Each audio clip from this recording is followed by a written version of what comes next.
जय श्री कृष्णा, राधे राधे।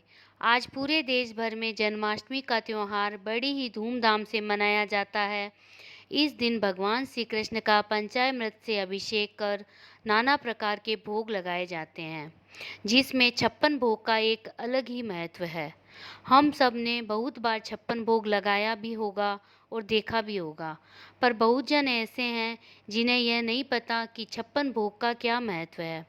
आज मैंने भी जन्माष्टमी के पर्व पर अपने ठाकुर जी को छप्पन भोग लगाया है।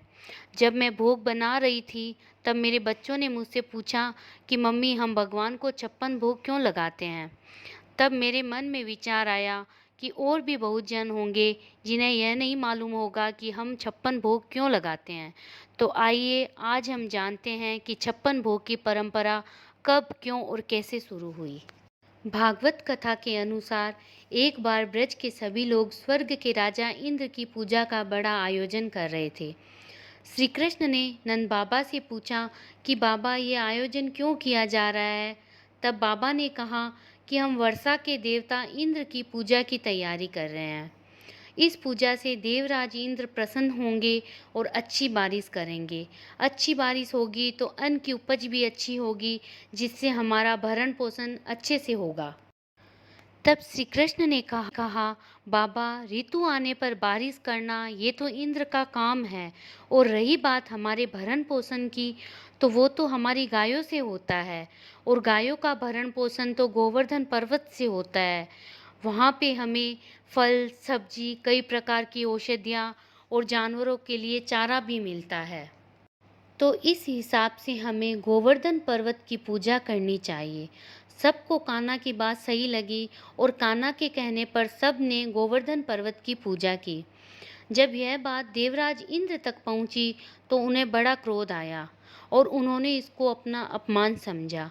इंद्र को अहंकार था कि मेरे कारण ही ब्रजवासियों की आजीविका चलती है। ब्रजवासियों के पूजा बंद करने पर क्रोधित इंद्र ने ब्रज पर भारी वर्षा शुरू कर दी और कहा कि देखता हूँ अब मेरे प्रकोप से इन्हें कौन बचाता है। बिना मौसम के प्रलय के समान मूसलाधार बारिश को देखकर सभी ब्रजवासी घबरा गए और श्री कृष्ण के पास जाकर बोले कि कान्हा, तुम्हारे कहने पर हमने गोवर्धन पर्वत की पूजा की, जिससे देवराज इंद्र क्रोधित होकर ये वर्षा कर रहे हैं। अब हमें इंद्र के प्रकोप से कौन बचाएगा। कान्हा, अब तो हमारी मृत्यु तय है। ब्रजवासी नहीं जानते थे कि वो तो स्वयं श्री हरि की शरण में है, जहाँ उनका कोई बाल भी बांका नहीं कर सकता। श्री कृष्ण अगर चाहते तो उसी वक्त बारिश बंद कर सकते थे, पर उन्हें इंद्र के अहंकार को मिटाना था। इसलिए श्री कृष्ण सभी ब्रजवासियों को लेकर गोवर्धन पर्वत के पास आए और फिर उन्होंने अपनी हाथ की कनिष्ठा अंगुली से गोवर्धन पर्वत को उठा लिया और सभी को उसकी शरण में आने को कहा। उधर श्री कृष्ण की लीला देखकर देवराज इंद्र को बहुत क्रोध आने लगा और उन्होंने वर्षा और तेज कर दी। तब श्री कृष्ण मुस्कुराए और इंद्र का मान मर्दन करने के लिए सुदर्शन चक्र से कहा कि आप पर्वत के ऊपर रहकर वर्षा की गति को नियंत्रित करें, और शेषनाग से कहा आप मेड़ बनाकर पानी को पर्वत की ओर आने से रोकें। 7 दिनों तक लगातार वर्षा करते करते इंद्र थक गए।